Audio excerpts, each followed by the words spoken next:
हाँ दोस्तों, आपका अगेन स्वागत है मेरे चैनल लर्न बाय चेतन। तो आज हम पढ़ने वाले हैं एडिशन, सब्सट्रैक्शन, मल्टीप्लिकेशन। सिंपल सी चीजें, बट मैं आपको इनका रियल कंसेप्ट समझाऊंगा। लाइक वेरिएबल डिक्लेयर कैसे करते हैं, वेरिएबल जब हम डिक्लेयर करते हैं तो कहाँ मेमोरी लोकेशन होता है, कैसे मेमोरी लोकेट होती है। देन हम सारी चीजों को एक्सप्लेन करने के बाद हम चलेंगे हमारे सिस्टम के अंदर और मैं आपको वहां पर हर एक लैंग्वेज में एडिशन, सब्सट्रैक्शन, मल्टीप्लिकेशन करके दिखाऊंगा।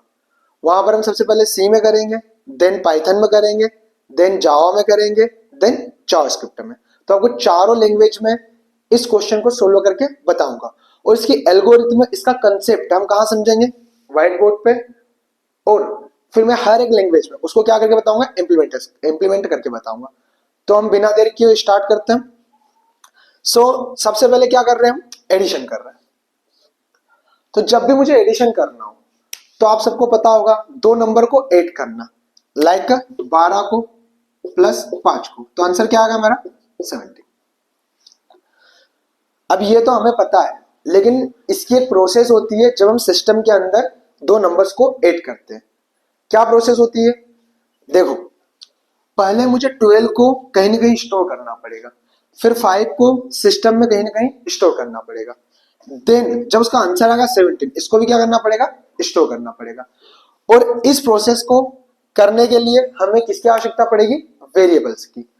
अब वेरिएबल्स क्या होते हैं, किसकी आवश्यकता पड़ेगी हमें, वेरिएबल्स की। वेरिएबल्स क्या होता है या वेरिएबल क्या होता है। तो वेरिएबल की अगर बात करूं मैं सिंपल, तो इस डेफिनेशन को आप नोट कर लेना। आपसे कहीं भी पूछा जाए वेरिएबल्स क्या होते हैं तो इस डेफिनेशन को आप बोल सकते हो। वेरिएबल्स क्या होते हैं, variable is a container. Variable क्या होते हैं, वेरिएबल इज अ कंटेनर। जैसे हमारे पास कुछ कंटेनर होता है जिसके अंदर कुछ सामान स्टोर करते हैं, उसी प्रकार लैंग्वेजेस में वेरिएबल क्या होता है, कंटेनर होता है जिसके अंदर हम क्या करते हैं, डेटा को स्टोर करते हैं। तो variable is a container which store data. ठीक है। In another way we can say that, एक अलग तरीके से हम क्या बोल सकते हैं कि variable is a name of memory location. कि वेरिएबल क्या होता है, मेमोरी लोकेशन का नाम होता है। ये दो डेफिनेशन कि एक कंटेनर होता है एंड मेमोरी लोकेशन का नाम होता है। अब हमें क्या करना है, सबसे पहले यहां पे लिखना है इंट num1 एंड num2। अब ये क्या है, हमने दो वेरिएबल डिक्लेयर किए या घोषित किए या दो कंटेनर बनाए जो किस टाइप की वैल्यू को स्टोर कर सकते हैं, इंटीजर टाइप की वैल्यू को स्टोर कर सकते हैं। अब इंटीजर टाइप की वैल्यू क्या होती है, लाइक 12, 13, 17, 18 या 1005 में से जो भी वैल्यू विदाउट डेसिमल नंबर होते हैं उन सबको क्या बोला जाता है, इंटीजर वैल्यू। तो मैंने यहां पे क्या लिखा, num1 num2, दो कंटेनर के नाम, दो वेरिएबल्स के नाम जो क्या कर सकते हैं, इंटीजर टाइप की वैल्यू को स्टोर कर सकते हैं। एक लिया मैंने सम नाम का और कंटेनर जिसमें हम क्या स्टोर करेंगे, जिस कंटेनर का नाम सम है उसमें क्या स्टोर करेंगे, हम सम को स्टोर करेंगे।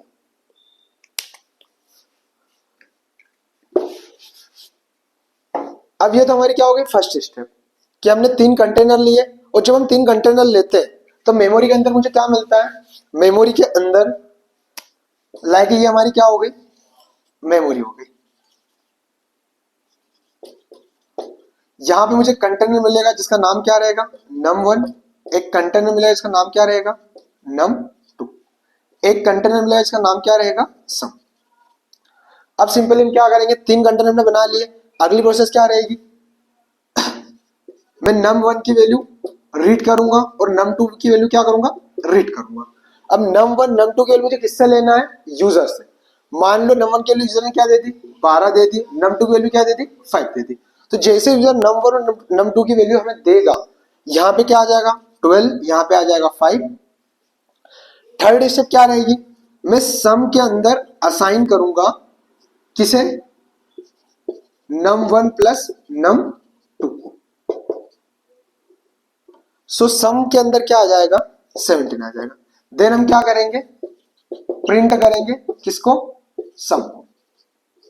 तो हमारा आंसर क्या डिस्प्ले हो जाएगा, 17। तो दोस्तों हमें जितने भी वैल्यूज को स्टोर करना है उतने हमें क्या लेने पड़ते हैं, कंटेनर लेने पड़ते हैं। तो मैंने 3 कंटेनर लिए, num1 num2 sum। num1 की वैल्यू मैंने किससे ली, यूजर से। num2 की वैल्यू किससे लूंगा मैं, यूजर से। कैसे लेना है ये हम कहाँ देखेंगे, अभी हमारे सिस्टम के अंदर देखेंगे। एंड सम के अंदर क्या स्टोर करना है मुझे, num1 प्लस num2 को। तो num1 की वैल्यू एक्सेस होगी क्या, 12। num2 की मेमोरी के अंदर से वैल्यू क्या एक्सेस होगी, 5।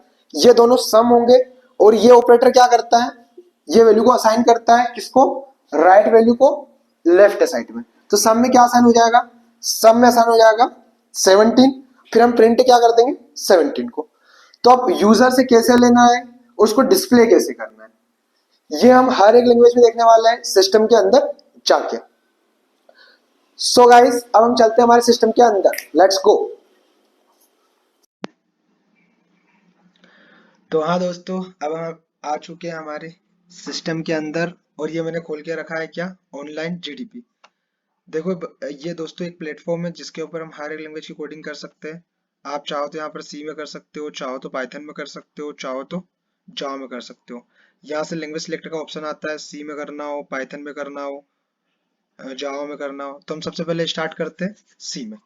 तो यहाँ पर ये सी का बेसिक सिंटेक्स लिखा हुआ है और यहाँ से हम सिलेक्ट कर लेते हैं क्या, सी लैंग्वेज। तो मैं यहाँ पे यहाँ सेलेक्ट की मैंने सी लैंग्वेज। तो यहाँ बेसिक सिंटेक्स लिखा हुआ है, सबसे पहले लिखा है has include std input output dot H. Input output dot H एक हेडर लाइब्रेरी है जिसके अंदर प्रिंट एफ, स्कैन एफ, ऐसे बहुत सारे फंक्शंस है, उनका डेफिनेशन रखा हुआ है। दैट्स वाई हमें std input output dot H को क्या करना पड़ता है, हमारे प्रोग्राम में एड करना पड़ता है। सी में मेन फंक्शन हमेशा बनाया जाता है जिसका रिटर्न टाइप क्या होता है, इंट होता है, कभी कभी वॉइड भी होता है। अब यहाँ पर हम स्टार्ट करते हैं अपना एडिशन का कोड लिखना। सो मैं यहाँ पे कमेंट दे देता हूँ क्या, write a program to add two number. तो सबसे पहले दोस्तों हमें क्या करना पड़ेगा, जैसे मैंने आपको बताया था कि हमें 3 वेरिएबल डिक्लेयर करने पड़ेंगे, एक num1 num2 and some.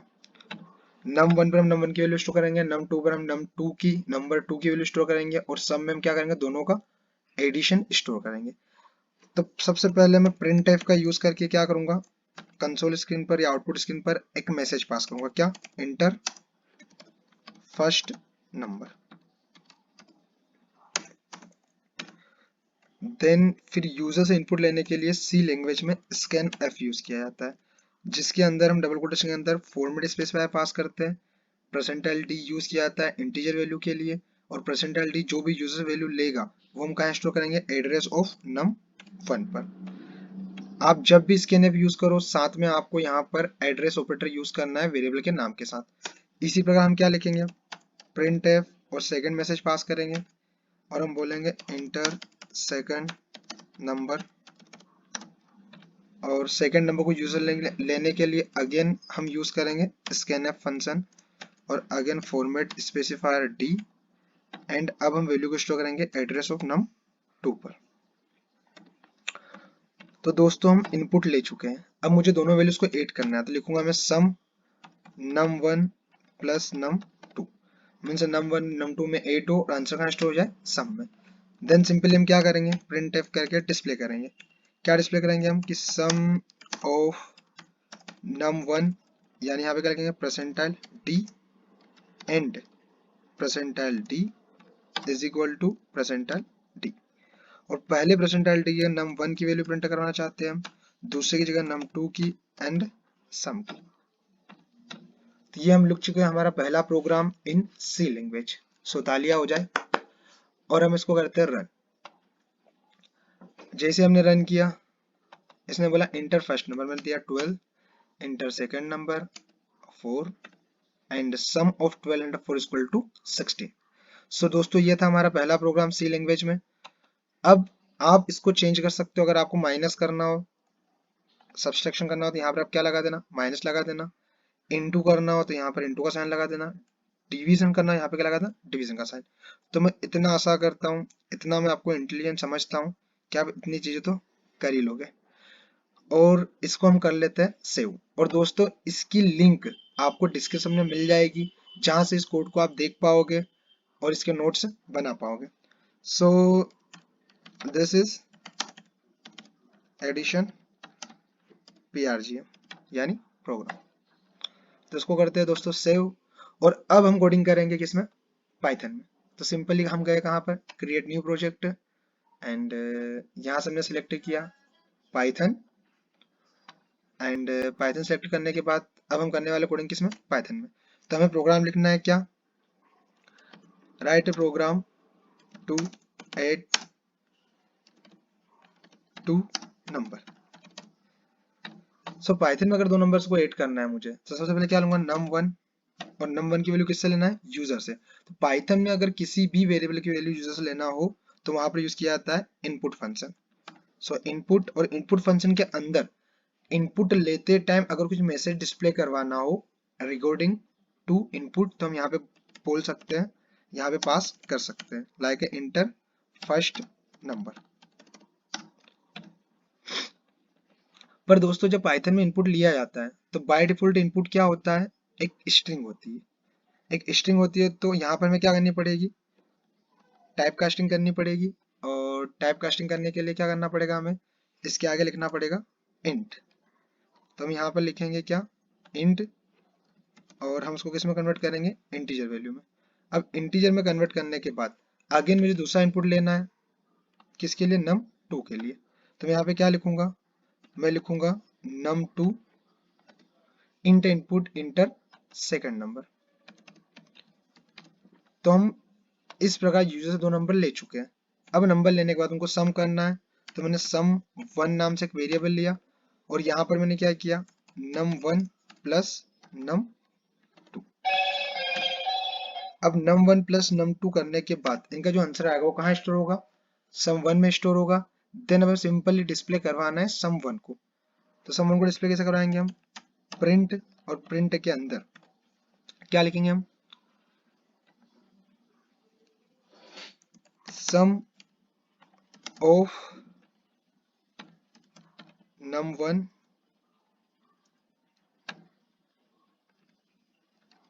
And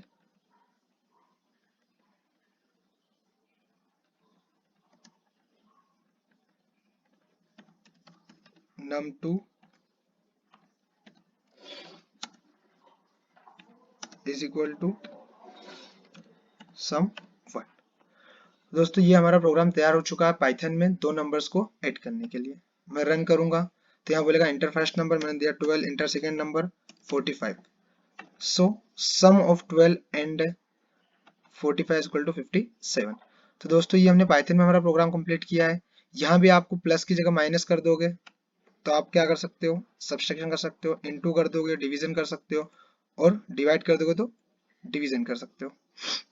तो हम यहाँ पर प्लस ही रहने देते हैं, और यहाँ पर आपको दिखाई दे रहा है अगर हमें यूजर से कुछ भी लेना हो तो हम इनपुट फंक्शन का यूज करते हैं। उसके बाद हमने इंट का यूज करके टाइप कास्टिंग की है, क्योंकि इनपुट यूजर से स्ट्रिंग लेता है, तो हमने कन्वर्ट किस में किया, उसको इंटीजर में। और किसी भी चीज को डिस्प्ले करवाना सिंपल हम किसका यूज करते हैं, प्रिंट का। तो आप चाहो तो इसका क्या ले सकते हो, स्क्रीनशॉट भी ले सकते हो। और इसको मैं करता हूँ अब सेव, और this is Python addition program, और इसको कर रहे हैं सेव। आप इसकी लिंक भी आपको डिस्क्रिप्शन में मिल जाएगी, तो वहां से आप डाउनलोड कर सकते हो। हम करते क्रिएट न्यू प्रोजेक्ट, एंड अब हम बात करेंगे किस पे, जावा पे। सो मैंने ओपन कर लिया यहाँ पे जावा, और अब हम कोड करेंगे जावा में। अब देखो जावा का बेसिक स्ट्रक्चर कुछ इस टाइप से दिखाई देता है, जिसको मैं अभी एक्सप्लेन नहीं कर सकता, थोड़ा बहुत मैं कर दूंगा, लेकिन इसको अगर एक्सप्लेन करवाना हो तो आप मेरे को कमेंट में बोल सकते हो, तो हम इसके लिए अलग से वीडियो बना देंगे।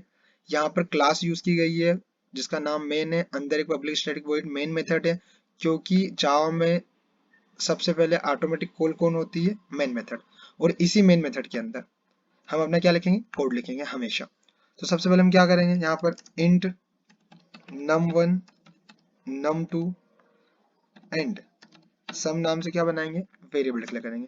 num1 की वैल्यू यूजर से लेना है, num2 की वैल्यू भी यूजर से लेना है और सम में क्या करना है, आंसर स्टोर करना है। अब जावा में यूजर से वैल्यू लेने के लिए मुझे स्कैनर क्लास का ऑब्जेक्ट चाहिए, तो उसके लिए मुझे पहले क्या बनाना पड़ेगा, स्कैनर क्लास का क्या बनाना पड़ेगा, एक ऑब्जेक्ट बनाना पड़ेगा।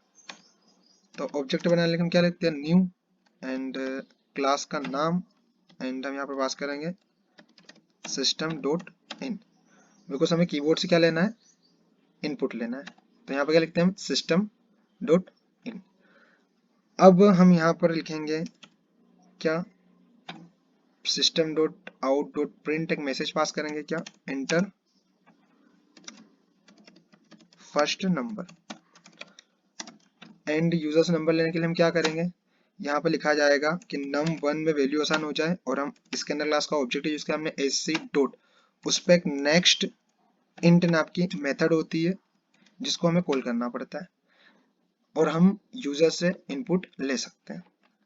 ऐसे अगर num2 की वैल्यू लेना है मुझे तो मैं क्या बोलूंगा, inter second number, so inter second number and num2 में क्या हो जाए, SC dot next int user से वैल्यू लेगा और कहाँ आसान हो जाए, num2 में।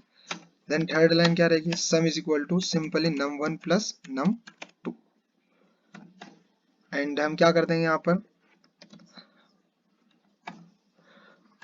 हमारे आंसर को प्रिंट कर देंगे। तो यहाँ में क्या लिखना है, सम ऑफ प्लस, यहाँ पर सेपरेटर के लिए क्या होता है, कोमे की जगह प्लस यूज किया जाता है, sum of num1 plus sum of num1 and num2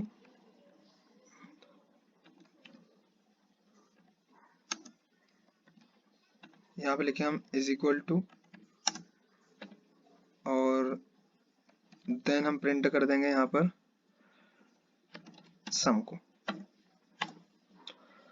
और यहाँ पर जो हमने स्कैनर क्लास यूज की है इससे हमें क्या करना पड़ेगा, पहले इंपोर्ट करना पड़ेगा। तो यहाँ पे लिखेंगे हम इंपोर्ट